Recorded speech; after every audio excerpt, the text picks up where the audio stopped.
You know what they say, the best part of camping is the food. And if you want to get your cholesterol way up there, then you're gonna need your own camping griddle. We're gonna make one. We got a plain piece of 22 gauge weldable steel from the hardware store, no galvanization on it. Next, you're gonna need a ball peen hammer and a hard surface. I've got an anvil, but you can use a piece of concrete, a rock, whatever you got. You're just gonna hold it at a 45-degree angle and beat it about a 1/2 inch into the metal.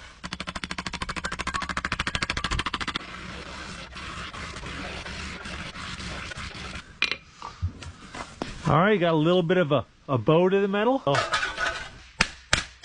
There we go, we've peened the outside of the sheet metal, created a little bit of a lip, and it's made the metal really strong so it doesn't flex and bend as much. And you could use this same technique to kind of spiral in further and further and make yourself like a wok or a steel bowl.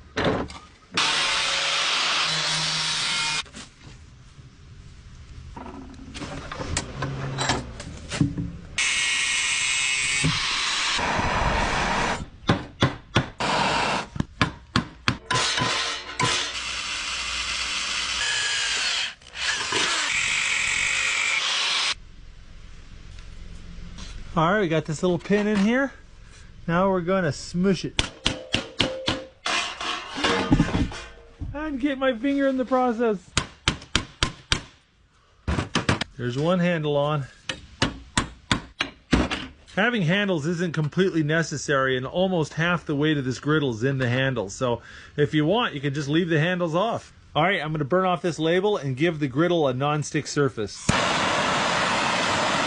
When you heat up the pan, it gets this metallic-y blue finish on it. That's called bluing the metal, and that helps make it a little bit more corrosion resistant. We're gonna go ahead and blue all the metal here.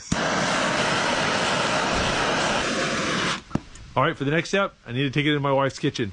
You love it when I do bushcraft projects in your kitchen, right? Love it.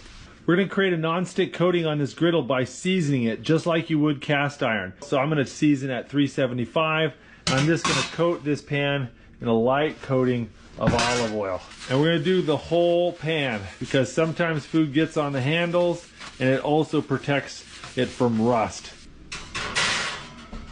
My griddle's been in the oven for like 8 hours, and just every 45 minutes or so I've been coating it in olive oil. So let's check it out and see where it's at.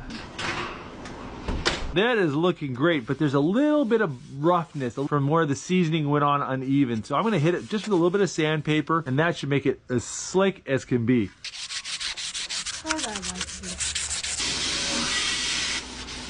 There you go, smooth as silk and ready to cook.